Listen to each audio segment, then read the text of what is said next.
श्री शिवाय नमस्तुभ्यम। ओम नमः शिवाय। हर हर महादेव। आप सभी पर भोलेनाथ की कृपा सदा सर्वदा बनी रहे। प्रत्येक माह की त्रयोदशी तिथि को प्रदोष व्रत किया जाता है। जैसे एकादशी की तिथि भगवान विष्णु को प्रिय है, उसी तरह से प्रदोष व्रत की तिथि यानी कि त्रयोदशी तिथि भगवान शिव जी को अति प्रिय है। त्रयोदशी तिथि के दिन प्रदोष काल में पूजा की जाती है और उसके बाद ही भोजन किया जाता है। बुध त्रयोदशी के दिन हरे रंग के कपड़े पहने जाते हैं और हरी चीजों का सेवन करना शुभ माना जाता है।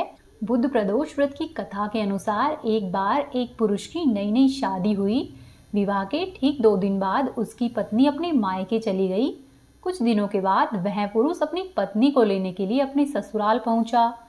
जिस दिन वह अपने ससुराल गया वह दिन बुधवार का दिन था। बुधवार को जब वह अपनी पत्नी के साथ वापस लौटने लगा तो उसके ससुराल पक्ष ने उसे रोकने का प्रयत्न किया और कहा कि विदाई के लिए बुधवार का दिन शुभ नहीं होता। लेकिन उस व्यक्ति ने एक भी बात नहीं मानी और अपनी पत्नी के साथ बैलगाड़ी में बैठकर अपने घर के लिए रवाना हो गया।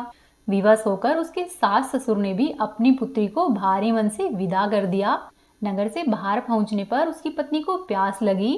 पुरुष लोटा लेकर पानी की तलाश में इधर उधर चल पड़ा। उसकी पत्नी एक पेड़ के नीचे बैठ गई। थोड़ी देर बाद जब वह पुरुष पानी लेकर वापस लौटा तब उसने देखा कि उसकी पत्नी किसी और व्यक्ति के साथ हंस हंसकर बातें कर रही है और उसके लोटे से पानी भी पी रही है। यह देखकर उस व्यक्ति को बहुत क्रोध आया।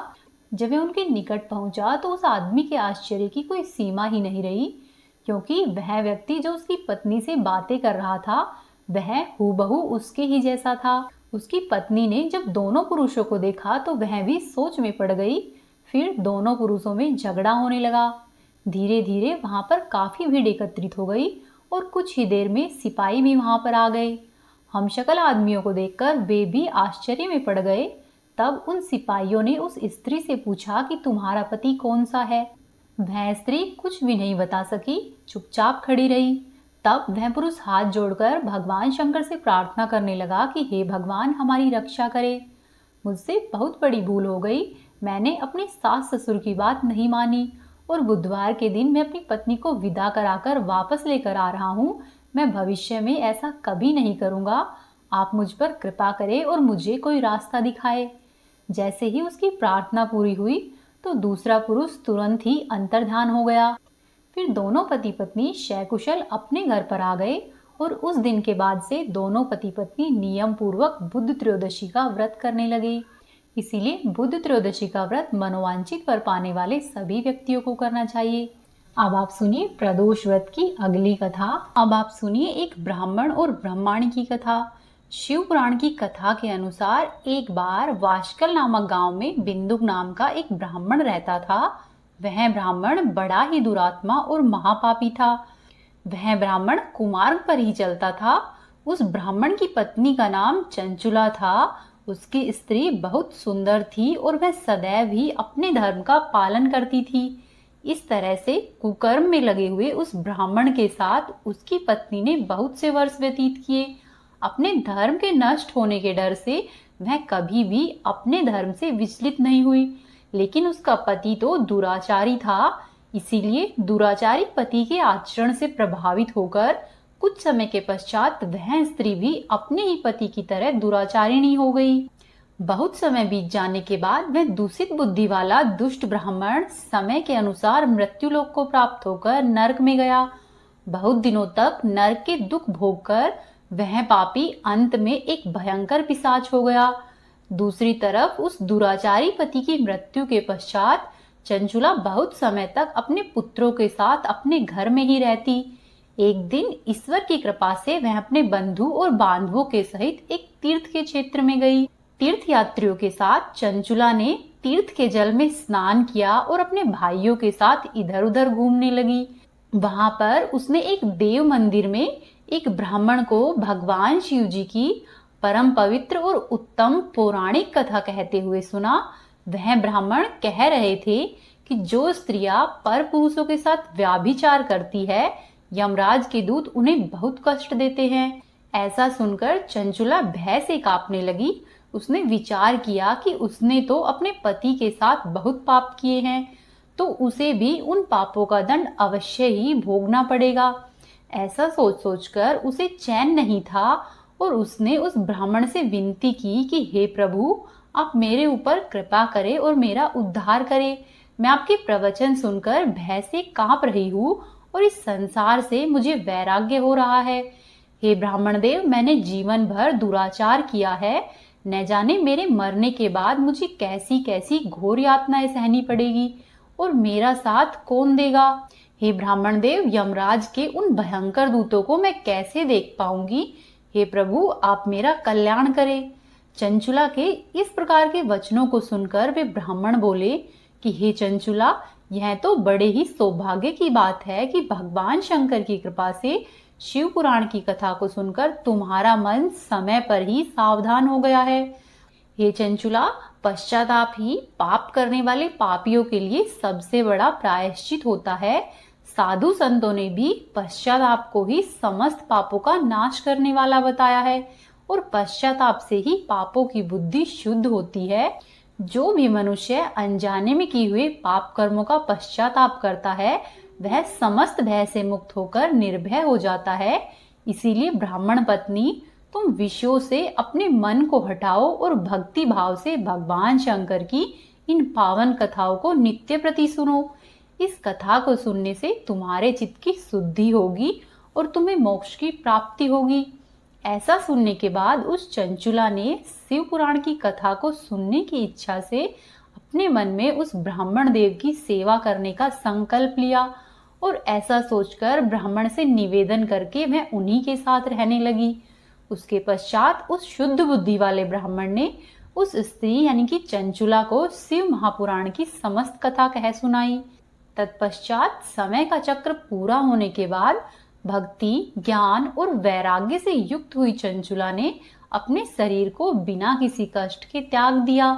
जैसे ही चंचुला ने अपने शरीर को त्यागा, भगवान शंकर का भेजा हुआ दिव्य विमान वहां पर आ पहुंचा और भगवान शंकर के गणों ने चंचुला को उस दिव्य विमान पर बिठाया और उसको लेकर शिवलोक में चले गए। अब चंचुला दिव्य रूप धारण कर चुकी थी और दिव्यांगना हो चुकी थी। चंचुला ने वहां पर साक्षात भगवान शंकर को देखा। उनके 5 मुख थे और हर मुख में उनकी 3 आंखें थी। मस्तक पर चंद्रमा सुशोभित हो रहा था। उन्होंने अपनी बाईं ओर माता पार्वती को बिठाया हुआ था। उनका सारा शरीर भस्म से भासित था। शरीर पर श्वेत वस्त्र शोभा पा रहे थे। इस प्रकार परम उज्जवल भगवान शंकर का दर्शन करने के बाद वह ब्राह्मण पत्नी बहुत प्रसन्न हुई। उसने महादेव और देवी पार्वती को प्रणाम किया और उसकी आंखों से अश्रुओं की अविरल धारा बहने लगी। संपूर्ण ही शरीर में रोमांच पैदा हो आया और माता पार्वती व भगवान शंकर ने बड़ी करुणा से उसे अपने पास बुलाया और उसकी ओर देखा। माता पार्वती ने चंचुला को प्रेम पूर्वक अपनी सखी बना लिया। इसके बाद चंचुला देवी पार्वती की सखी बनकर कैलाश पर्वत पर ही रहने लगी। कुछ दिन ऐसे ही व्यतीत हो गए, लेकिन चंचुला को बीच बीच में अपने पति का ख्याल भी आता था। एक दिन चंचुला माता पार्वती के पास पहुंची और बोली कि हे गिरिजानंदिनी, मनुष्यों ने सदा ही आपका सम्मान किया है। हे स्कंद माता, हे उमे, आप समस्त सुखों को देने वाली हो। हे शंभु प्रिया, आप ही संसार की सृष्टि, पालन और संहार करने वाली हो। वह चंचुला इस प्रकार से महेश्वर पत्नी उमा की स्तुति करके सिर झुकाकर चुपचाप खड़ी हो गई। उसके नेत्रों में प्रेम के आंसू उमड़ आए थे। तब करुणा से भरी हुई शंकर प्रिया भक्त वत्सला माता पार्वती देवी ने चंचुला को संबोधित करके इस प्रकार से कहा। पार्वती जी बोली कि हे सखी चंचुले, हे सुंदरी, मैं तुम्हारी इस की हुई स्तुति से अत्यधिक प्रसन्न हूँ। बोलो, तुम क्या वरदान मांगती हो? जो तुम मांगोगी मैं उसे अवश्य ही प्रदान करूंगी। तब चंचुला बोली कि हे गिरिजा कुमारी, मेरे पति बिंदुक इस समय कहाँ पर है और उनकी कैसी गति है, मैं यह सब नहीं जानती हूँ। मैं अपने उन पतिदेव से जिस प्रकार संयुक्त हो सकूं, आप वैसा ही कुछ उपाय कीजिए। हे महेश्वरी, हे महादेवी, मेरे पति एक शुद्र जातीय वैश्या के प्रति आसक्त थे और पाप में ही डूबे रहते थे। उनकी मौत मुझसे पहले हो गई थी, ना जाने वे किस गति को प्राप्त हुए होंगे। तब गिरिजा कुमारी बोली कि बेटी, तुम्हारा बिंदुक नाम वाला पति बड़ा ही पापी था। उसका अंतःकरण बहुत ही दूषित था। वैश्या का उपभोग करने वाला वह महामूढ़ मरने के बाद नरक में पड़ा और अनगिनत वर्षों तक नरक में अनेक प्रकार के दुख भोग कर वह पापात्मा अपने शेष पाप को भोगने के लिए विंध्य पर्वत पर पिशाच बनकर बैठा हुआ है। इस समय वह पिशाच योनि में है और अनेक प्रकार के कष्ट उठा रहा है। वह दुष्ट केवल वायु पीकर ही जीवित रहता है, वहां पर सब प्रकार के कष्ट सहता है। तब गौरी देवी की यह बात सुनकर उत्तम व्रत का पालन करने वाली चंचुला अपने पति के महान दुख से दुखी हो गई। फिर अपने मन को शांत करके उस ब्राह्मण पत्नी ने व्यथित हृदय से महादेवी को प्रणाम करके फिर से पूछा कि हे महादेवी, मुझ पर कृपा कीजिए और दूषित कर्म करने वाले मेरे उस दुष्ट पति का अब उद्धार कर दीजिए। हे महादेवी, मुझे कुछ ऐसा उपाय बताइए जिससे कि मेरे पति को उत्तम गति प्राप्त हो सके। तब पार्वती जी ने कहा कि तुम्हारा पति अगर शिव पुराण की पुण्यमयी उत्तम कथा को सुने तो सारी दुर्गति को पार करके वह उत्तम गति का भागीदार हो सकता है। अमृत के समान इन मधुर अक्षरों से युक्त देवी जी के वचन को सुनकर चंचुला ने हाथ जोड़कर मस्तक झुकाकर उन्हें बारंबार प्रणाम किया और अपने पति के समस्त पापों की शुद्धि तथा उत्तम गति की प्राप्ति के लिए पार्वती देवी से यह प्रार्थना की कि हे महादेवी, मेरे पति को शिवपुराण सुनाने की व्यवस्था करवा दीजिए। उस ब्राह्मण पत्नी के बार बार प्रार्थना करने पर शिवप्रिया पार्वती जी को बड़ी दया आ गई। उन भक्त वत्सला महादेवी जी ने भगवान शिव की उत्तम कीर्ति का गान करने वाले एक गंधर्वराज तुम्बरु को बुलाकर उनसे प्रसन्नता पूर्वक कहा कि हे तुम्बरु, तुम्हारी भगवान शिव में प्रीति है। तुम मेरे मन की बातों को जानकर मेरे अभिष्ट कार्यों को सिद्ध करने वाले हो, इसीलिए मैं तुमसे एक बात कहती हूँ जिससे कि तुम्हारा कल्याण हो। तुम मेरी इस सखी के साथ शीघ्र ही विंध्य पर्वत पर जाओ। वहां पर एक महाघोर और भयंकर पिशाच रहता है। उसका वृतांत तुम आरंभ से ही सुनो। मैं तुम्हें प्रसन्नता पूर्वक सब कुछ बताती हूँ। पूर्व जन्म में वह पिशाच बिंदुक नामक ब्राह्मण था, मेरी इस सखी चंचुला का पति था, परंतु वह दुष्ट वैश्यगामी हो गया। संध्या और स्नान आदि नित्य कर्म छोड़कर अपवित्र रहने लगा। क्रोध के कारण उसकी बुद्धि पर मूर्खता छा गई थी। वह कर्तव्य में विवेक नहीं कर पाता था। वह बिना खाने योग्य पदार्थ को खाता, सज्जनों से द्वेष रखता और दूषित वस्तुओं का दान लेता। यह उसका स्वाभाविक कर्म बन गया था। वह अस्त्र और शस्त्र लेकर हिंसा करता, बाएं हाथ से खाता, दीनों को सताता और क्रूरता पूर्वक पराये घरों में आग लगा देता था। चांडालों से प्रेम करता और प्रतिदिन ही वैश्या के संपर्क में रहता था। वह बड़ा ही दुष्ट था। वह पापी अपनी पत्नी का परित्याग करके दुष्टों के संग में ही आनंद बनाता था। वह मृत्यु के बाद दुराचार में ही फंसा रहा। फिर अंतकाल आने पर उसकी मौत हो गई। वह पापियों के भोग स्थान घोर यमपुर में गया। वहां पर बहुत से नरकों का उपभोग करके वह दुष्टात्मा जीव इस समय विंध्य पर्वत पर पिशाच बना हुआ है। वहीं पर वह दुष्ट पापों का फल भोग रहा है। तुम यत्न पूर्वक शिव पुराण की उस दिव्य कथा का वहां पर जाकर प्रवचन करो। कथा को सुनने से उसका हृदय शीघ्र ही समस्त पापों से शुद्ध हो जाएगा और वह प्रेत योनि का परित्याग कर देगा। उस दुर्गति से मुक्त होने पर बिंदुक नामक पिशाच को मेरी आज्ञा से विमान पर बिठाकर तुम भगवान शिव के समीप ले आना। पार्वती जी के इस प्रकार से आदेश देने पर गंधर्वराज तुमरु मन ही मन बड़ा प्रसन्न हुआ और उसने अपने भाग्य की सराहना की। तत्पश्चात उस पिशाच की सती साध्वी पत्नी चंचुला के साथ विमान पर बैठकर नारद जी के प्रिय मित्र तुमरु वेग पूर्वक विंध्याचल पर्वत पर जा पहुंचे, जहां पर वह पिशाच रहता था। वहां उन्होंने उस पिशाच को देखा। उस पिशाच का शरीर विशाल था, दाढ़ी बड़ी हुई थी। वह कभी हंसता, कभी रोता, कभी उछलता था। उसकी आकृति बड़ी विकराल थी। भगवान शिव की उत्तम कृति का गान करने वाले महाबली तुमरू ने उस भयंकर पिशाच को अपने पासों में बांध लिया। उसके बाद तुमरू ने शिव महापुराण की कथा को बांचने का निश्चय किया और मंडप आदि की रचना की। इतने में ही संपूर्ण लोकों में बड़े ही वेग से यह प्रचार हो गया कि देवी पार्वती की आज्ञा से एक पिशाच का उद्धार करने के लिए शिव महापुराण की उत्तम कथा तुमरू के द्वारा विंध्य पर्वत पर सुनाई जा रही है। तो फिर उस कथा को सुनने के लिए बहुत से देवर्षि शीघ्र ही वहां पर आ पहुंचे। तब विंध्य पर्वत पर बड़ा ही अद्भुत और कल्याणकारी समाज जुट गया।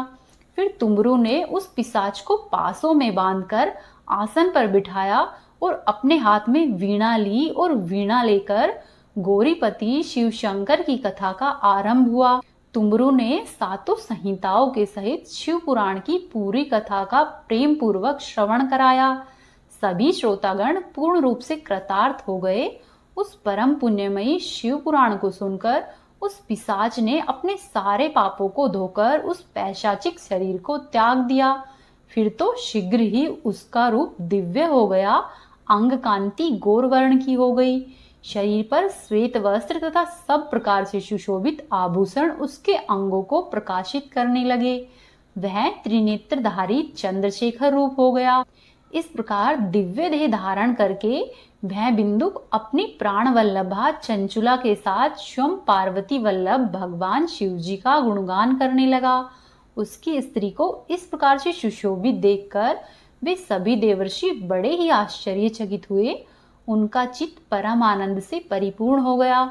भगवान महेश्वर का वह अद्भुत चरित्र सुनकर वे सभी श्रोतागण कृतार्थ हो प्रेम पूर्वक शिव जी का ध्यान करने लगे और शिव जी का ध्यान करते हुए अपने धाम को चले गए।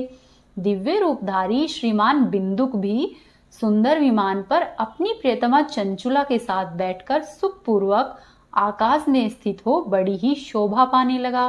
बोलो माँ पार्वती की जय, बोलो भगवान शंकर की जय। तो ये थी आज की कथाएं। उम्मीद है आपको पसंद आई होगी। यदि आपको पसंद आई है तो चैनल को जरूर सब्सक्राइब कीजिए, वीडियो को लाइक करें और कोशिश करें कि अपने 1 या 2 दोस्तों के साथ वीडियो को शेयर करें। हरे कृष्णा।